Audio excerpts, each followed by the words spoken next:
আজকে education system বা school কলেজে অর্থনৈতিক শিক্ষা আমাদের প্রদান করা হয় না, কেন জানো? বা ফাইন্যান্সিয়াল এডুকেশন এই কারণেই আমাদের দেওয়া হয় না, বিকজ আমাদের এমপ্লয় যে মাইন্ডসেট সেটা তৈরি করার জন্য।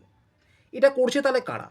বিশ্বের 1% মানুষ যারা কিন্তু প্রচুর ধনী, তারা কিন্তু টাকা পয়সার মাধ্যমে বিভিন্ন রকমভাবে এই সিস্টেম তৈরি করেছে। তার দরুন তারা অনেক বেশি এমপ্লয় পাচ্ছে খুব সহজে। স্কুল কলেজে আমরা কিন্তু কোনো কোশ্চেন করতে ভয় পাই। তাই স্কুল কলেজের কোশ্চেন না করার জন্য কোনো দিন জবে যদি আমাদের সাথে খারাপ কিছু হয়, সমাজে আমাদের সাথে খারাপ কিছু হয়, আমরা কোশ্চেন করতে পারি না। আমরা আমাদের লাইফে রিস্ক নিতে ভয় পাই। কেন? রিস্ক নেওয়া শেখানো হয় না স্কুল কলেজে।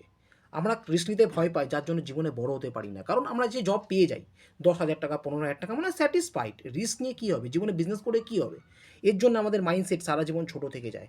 এটা কি আমরা করি? ভুল। এটা আমাদেরকে করানো হয়।